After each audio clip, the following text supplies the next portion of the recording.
Hey friends, Ashley here to let you know that Ted and I are taking a little break from recording new episodes for the show. But we'll be back in April with brand new episodes that we can't wait to share with you. In the meantime, enjoy some of our favorite episodes from the last few years.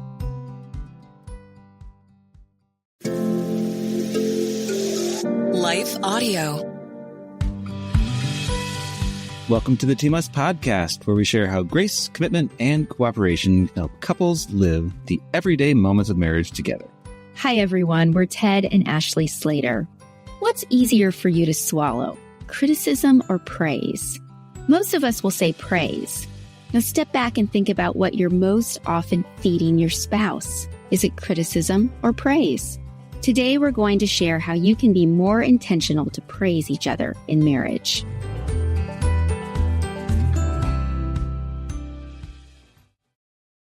For some of us, personal finances aren't just personal.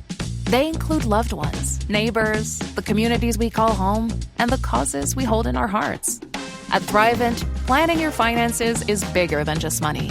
We help you put your plans into motion and faith into action so you can do more for the ones in your heart. Because sometimes all you need to make a difference is someone to help you make it happen.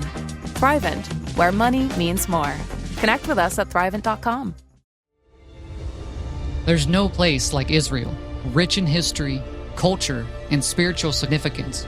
From walking through ancient Jerusalem to floating in the Dead Sea or experiencing Tel Aviv's modern energy, it's a destination like no other. While I haven't visited yet, I've heard how life-changing it is. Now more than ever, we stand with Israel and pray for peace.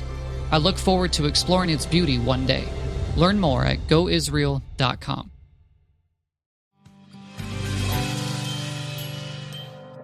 So, Ted.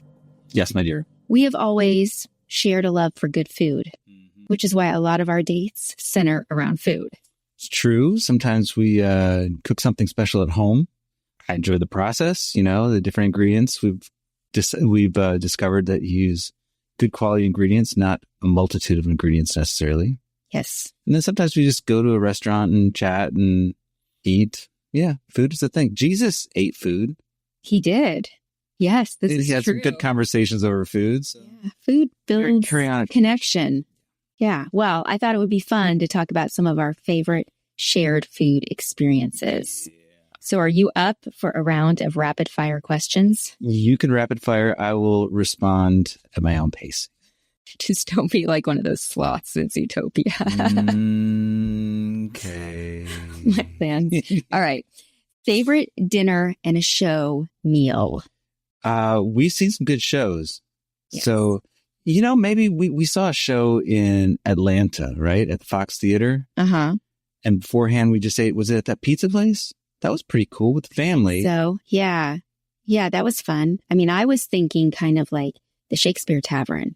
Oh, my lands. When we got to sit in the, were they? The seat of excitement. Yes. Something. Seat of excitement or seat of thrill, because you're really close to the stage and there's lots of fake blood. By you. Right. Or the magical dinner. Not a lot of fake blood in the comedies, but in the tragedies. Yeah. Yes, there was a lot. Okay. Favorite fancy restaurant meal? Well, we ate in Paris. There were some fancy meals there. That's pretty fancy, just eating in Paris. That was our honeymoon. Yeah. In the Latin Quarter, Italian food. Italian French food is the best. I know, right? Which is kind of funny. French Italian food. Yes. Okay. So like a favorite home cooked meal. This could just be like, what's one of your favorite things that we take the time to make at home and eat? I like to make sauerbraten, but I also like when you made this lasagna with bechamel sauce or whatever. Yes. And then you made something else. Is it beef bourguignon? Uh-huh. Those are all the recipes that take a lot of time to simmer on the stove and to develop flavor. I haven't made the sauerbraten takes 3 days to marinate and then a long time to cook. And then the other ones take a lot of time. Right. I think sauerbraten is the one we've made most recently. We might have to revisit those other recipes. Definitely. Okay. Favorite comfort food meal? I like fried chicken. Yeah, you do. Fried chicken thighs. It's just that or curry. Yeah, that's true. Okay. You. Are you answering these questions? I've been getting out of it. Well, I said Shakespeare Tavern or Magical Dinner. Magical right. Dinner was I like comfort food meal. It's probably when we get Indian takeout. I mean, that's like comfort food, or Thai takeout. Those are comfort food meals. Okay, favorite. We saw it on diners, drive-ins, and dives meal because we've gone to several restaurants. The only one that comes to mind right now is that one big hot dog up in the Rockies. I was thinking of too. Not the Rockies, the Colorado Springs. On the way to like Aspen or something, right? Big hot dog. I don't even remember if it was good or not, but I do remember going. Yeah, that was fun. Okay. Yes. You think of any others? Mm-hmm. There's a local place here in Casa Grande called Big House that makes good burgers. Yes, I have not tried their burgers. I've had their breakfast. They're good. All right. Well, back in I think it's like 2014 or 15, something happened that disrupted our shared love of food. Like out of nowhere, you came down with a medical condition that affected your sense of taste. What was that called? This is the weirdest thing. It's called dysgeusia. And it's not it's not where you lose your sense of taste, but where your sense of taste gets skewed and everything tastes sort of a metallic, I don't know, just a gross metallic flavor, everything. And it lasted for like months. It was months. I don't know what triggered it. It wasn't COVID because that didn't exist at the time. And it's not the thing that people get with COVID. Right. It was just a twisting, skewing of my sense of taste. And like at that time, one of our favorite dinner and a movie things was staying at home, cooking crab cakes, right? I don't know if we were eating crab cakes yet. I think that came later. Chicken wings, something. Yeah, I don't remember. Maybe it was crab cakes. Ribs. Anyway, we're digressing here. We are dying. Yeah. Anyway, yeah, it was pretty rough. And see, it was hard it's harder for you, but it was hard for me too, because I felt like we bonded over food so much and suddenly you no longer enjoyed eating. Yeah. And it felt like a little bit of a loss. Yeah. But it took that was for several months, and then your taste eventually came back. But sometimes I still bring you something that you actually could taste, which was the one thing that for some reason tasted good was McDonald's breakfast burritos with their salsa. Yeah. So sometimes I still bring you that if I'm out early. It's really weird. Yeah. Okay. So, those listening, they might not know what it's like to live with this appetite killing condition, as I'm going to call it, but they probably do know what it's like to be fed something that's equally hard to swallow. And that's criticism. Oh, that's a nice segue. Thank you. Because criticism can taste rancid, right? Disgusting. Yeah. I mean, even when it's given under the best of circumstances, sometimes it's painful to ingest critical words, that point out our faults or judge us. Sure, if they're true or not true. Right. Or if they're not true, or if they are, Yeah. But I think what's interesting is that no matter how much we dislike being fed criticism, the sour taste of it doesn't stop us from criticizing other people. I'm not sure why, but sometimes it seems like it's easier to criticize than praise. Oh, that's the way we're sort of made, isn't it? Or the way we are. I don't know if we were made that way, but yeah, you want to critique something, you want to criticize something, you want to evaluate it. And we tend to evaluate the negative, identify the negative things, just sort of drawn to what's broken and what should be fixed. And that's an interesting way of putting it. Yeah. And I mean, we spend you and I, we spend so much time together. I think it's easier with the people that you spend so much time together to notice those things. Sure. But you think of a church service. It's easier to critique a sermon and point out the bad things, the things you didn't like or that fell flat, than to discuss it and pull out the helpful points. I mean, we're bent on critiquing and criticizing. Right. It's easy. Anybody can do that. But the thing is, we all need more praise than criticism. I mean, constructive, love-filled feedback, that can help us grow. I mean, there's a place for that, speaking the truth in love. Absolutely, if necessary, especially if it's sandwiched. But negative critique isn't what we need most. A few years ago, I actually read an article in the Harvard Business Review. Well, I probably scanned it, but it said that we need at least 5 words of praise for every word of criticism. Wow. Yeah. Okay. That's a lot, right? Yeah, there's probably a lot of nutritional. Wow, I should have thought of this word first before starting the sentence. Yeah. I mean, if I think about it, I tend to remember people's criticism of me more than praise. I mean, years later, that's what I will remember. And I have heard someplace, people will remember how you make them feel. And I think maybe that's because criticism makes us feel bad.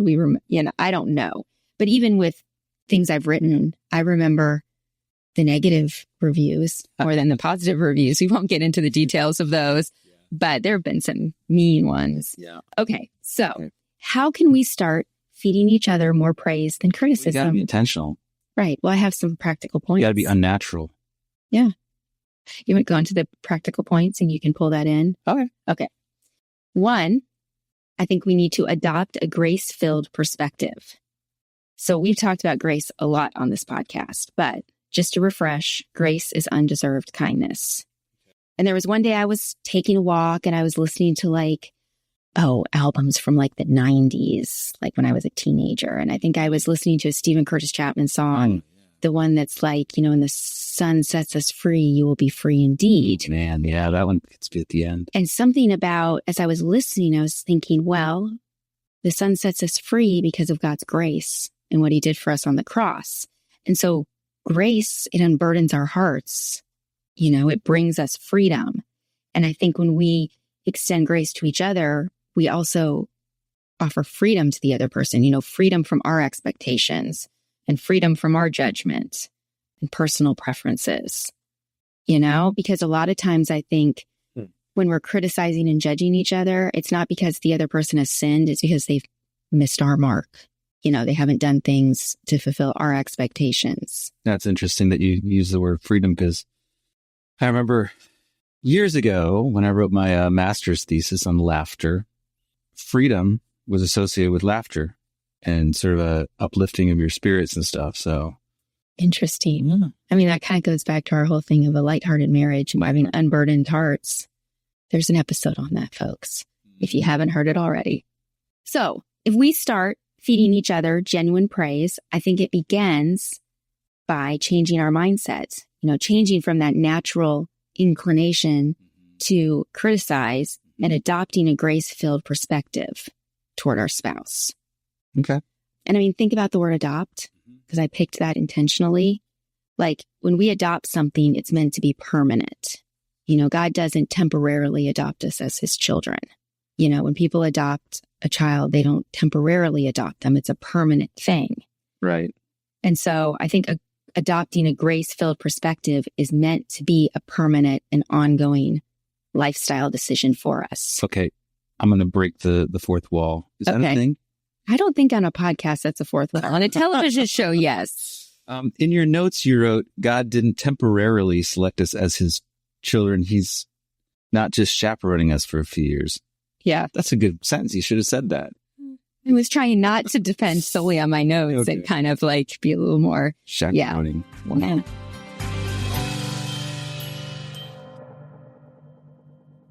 For some of us, personal finances aren't just personal.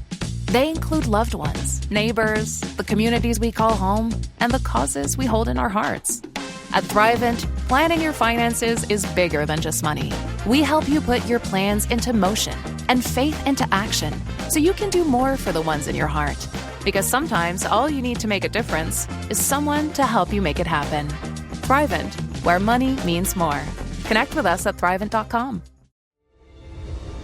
There's no place like Israel, rich in history, culture, and spiritual significance. From walking through ancient Jerusalem to floating in the Dead Sea or experiencing Tel Aviv's modern energy, it's a destination like no other.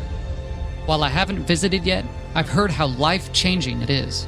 Now more than ever, we stand with Israel and pray for peace. I look forward to exploring its beauty one day. Learn more at goisrael.com.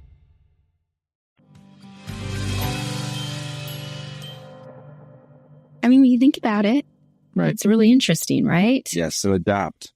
Yeah. Okay, so one practical way is we can focus on progress rather than perfection, which I know we've talked about before. Right. Because practice makes progress. Right. Because, I mean, the simple truth is that praise, not criticism, is what encourages us to want to continually improve, you know? Right. You'd rather be what? Honey, flies, vinegar. What's that? You attract more flies with honey than vinegar? Is it? I don't know if you want to attract flies. Wait. No, more. You're right. Yeah. It's Something like that. We're going to think of it when we're done recording, or in like 5 minutes, one of us will go, oh, that's what it was. Okay. Moving on. Okay.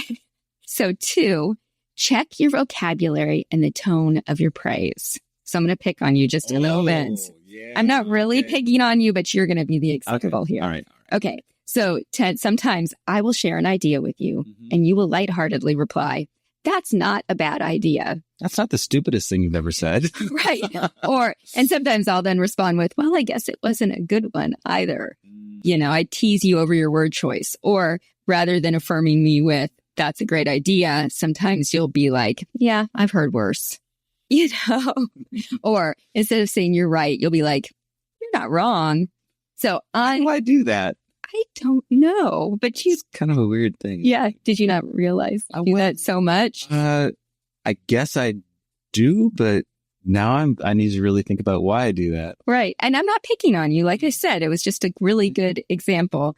And I've used this in an article. So you've already been like, sure, go ahead, share it. So you're being playful. And most of the time, there might be moments if I'm a little sensitive, I'm going to be like, but most of the time it doesn't bother me. Yeah. But I think this example helps illustrate this point, that it's not enough to simply recognize each other's progress and acknowledge it. We also have to be intentional about the vocabulary and the tone we choose when we give praise. You know, because I think the words we say and how we say them make a difference on whether our spouse actually feels affirmed. Yeah. All right. That's great. That's a great point there. Are you affirming me? Thank Absolutely. you. Yes. Okay. So how can we check our tone when we praise each other? Well, I was thinking about that. I was thinking back to like, let's pretend we're Ted and Ashleigh, early 2000s, like first few years of marriage. Okay. So we were having some schedule issues. Oh, yeah. Right? Oh, yeah. And You're early to bed, early to rise, and I'm late to bed, late to rise. or even late. Like I remember calling you at one point early in our marriage and saying, hey, at like 5, hey, what time are you going to be home? Because I'm working on dinner. But you weren't used to coming home till 7 or 8, 9, you know, and so we kind of had to work through that. And as we started syncing our schedules more, which meant you having to kind of be intentional to try to come home earlier, I could have said, there's 2 ways I could have responded to you. I could have given you praise in a couple ways. I could have said something like, I noticed that you're getting home a little earlier than you were last week, but you're still coming home later than I'd prefer. Okay. Or, I mean, how would you feel if I said that? It's accurate. It's true. But I mean, the first part is sort of positive. The second part is sort of a kick in the, yeah, you know. it's like I'm praising you for progress, but then I'm shaming you for your lack of perfection. In a sense, that might not be the intention, but that's how the words could come across. Okay.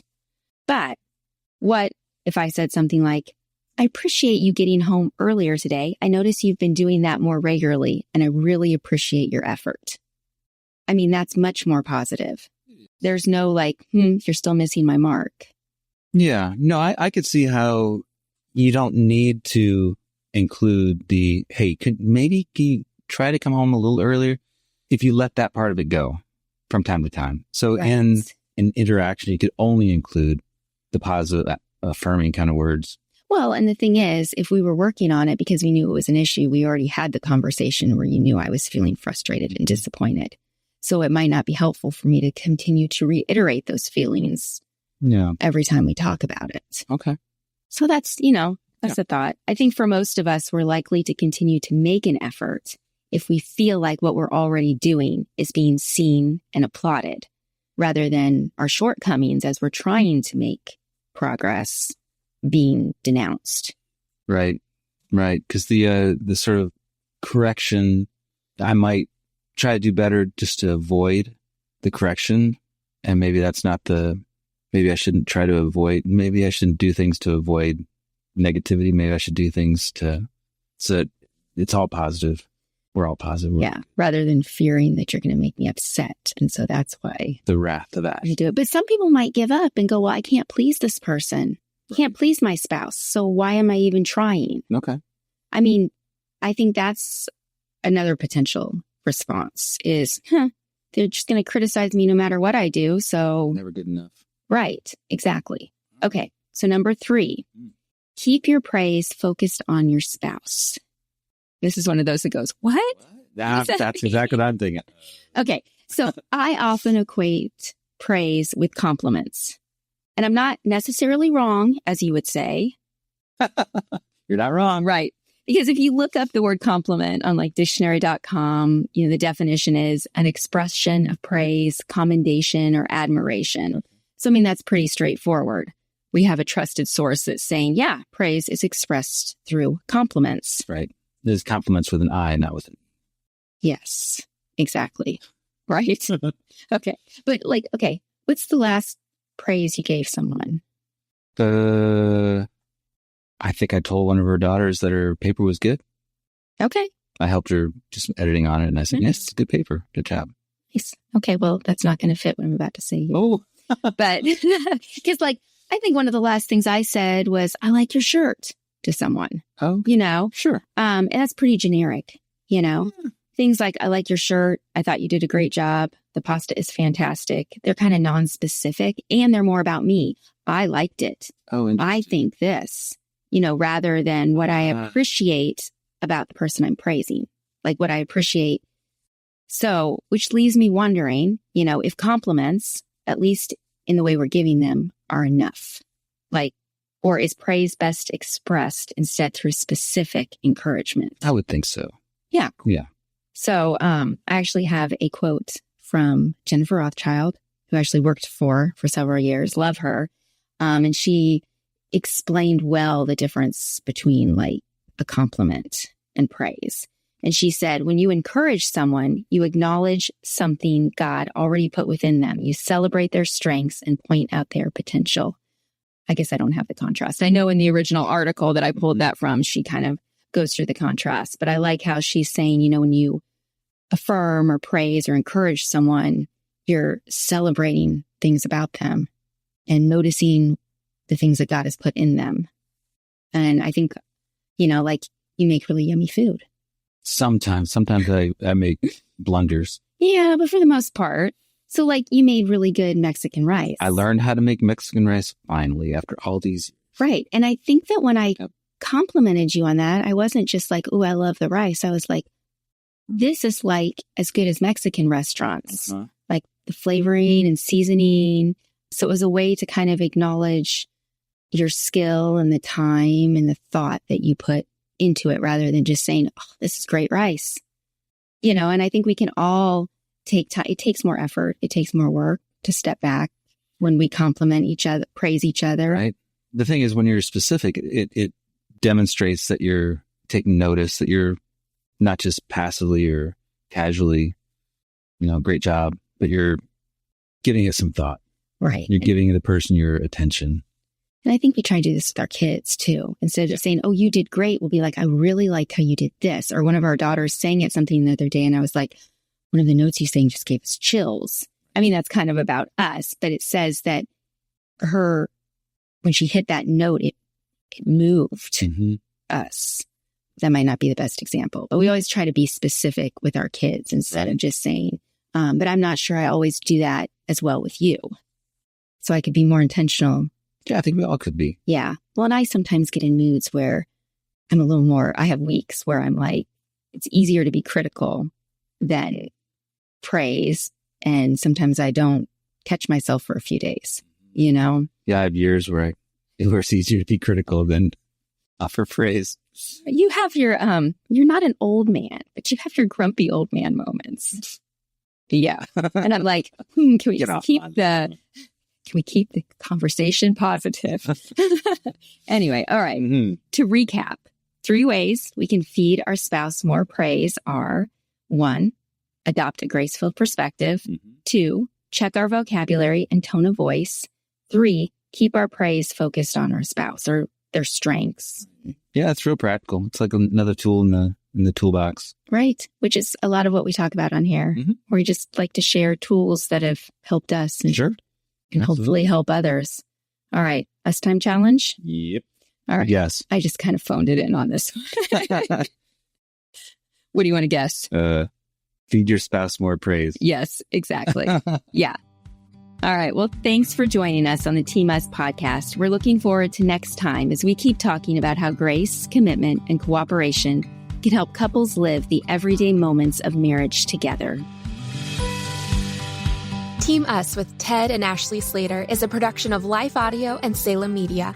If you liked what you heard today, please take a second to rate and review the podcast in your favorite podcast app so that more listeners like you can find the show. For more faith-filled, inspirational podcasts, visit us at lifeaudio.com.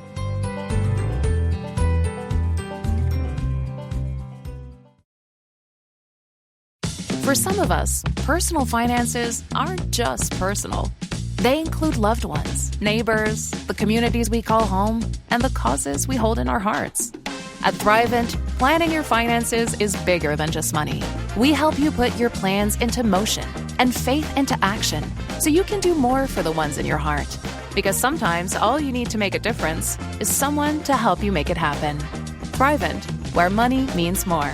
Connect with us at Thrivent.com.